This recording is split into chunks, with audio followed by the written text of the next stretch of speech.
growing up, we have the Bible stories read to us as kids, and we go to church, and we hear about all these things.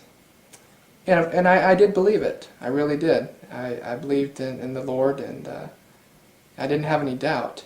But when you're able to go over there and personally see these things for yourself, it really brings the Scriptures to life. And it just solidifies it in your mind. It makes it more clear. And it's a powerful tool when it's used to witness to others, because you have your own experience to share with somebody. So it definitely has strengthened my faith, definitely. And I've never met a man like Ron Wyatt before. He was my closest friend. And I miss him dearly, but I know that one day I'll see him again. One of his last words before he passed away, I talked to him a few hours before he passed away, and he said to continue on, be faithful, and that one day he'd see me again under the tree of life and all of us. And so that's what I'm looking forward to. And the important thing is for us to be faithful, continue on with his work, and with God's work in general, and ask that the Lord give us a character that can be molded and shaped for his service in whichever way he sees fit. And we live in exciting times, and I'm glad that all of us can be a part of it. Do you believe that Ron Wyatt found the Ark of the Covenant, and what makes you think so? Okay, if you do, let's stop there. You want to cut the tape for a minute here? Sure. I got to think before. What? Yeah, that is definitely one misconception that people have. They say, well, Ron doesn't have the credentials that an archaeologist would have today. He didn't have the schooling. He doesn't have the PhD. But we can look down through history and see that God doesn't always work with those that are, quote, the learned of the day. We can go back to the Bible, to Jesus' time with the disciples. Now, Jesus could have taken 12 disciples from the quote, learned from the day, the Pharisees and the scribes, but he was looking for people with the right kind of hearts that he could mold and shape. And so as far as with Ron, I believe God picked Ron. Ron was a very humble man, and he could have picked anybody. Like what Ron said, he said he chose the weak. He considered himself that, and Ron was a very, very gracious, very humble man.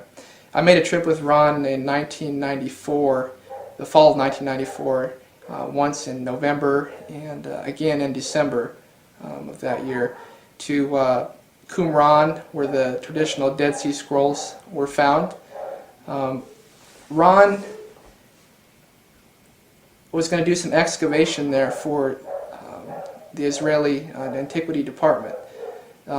This is another thing too. People believe, well, did Ron Wyatt just go over there and just start taking pictures and say this is this, this is that?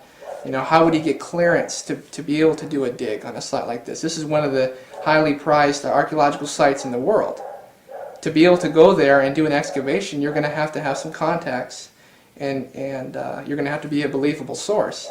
And so Ron was commissioned by the Antiquity Department to do a dig in that area, possibly to find if there's any more scrolls of any sort, if there's any archaeological relics still there before they were going to turn this area over to the Palestinian Authority. And so we did do a dig there near the Dead Sea Scrolls site. I spent a few days there. We dug a tunnel back about 30 to 40 feet. I don't remember exactly the distance.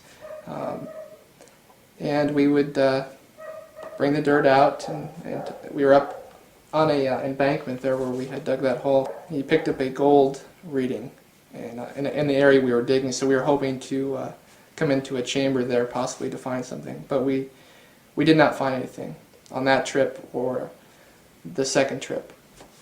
We had it. Go ahead. I understand an official came and up to you and... Yeah, I'm not sure what his position was, but an official came down in a Jeep and talked to Ron and to see how things were going.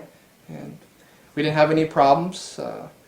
There were tourists above watching us work, so I thought it was quite ironic that here Ron Wyatt, not a quote learned, educated archaeologist was digging holes in one of the most revered archaeological sites in the world. So that will tell you something about Ron.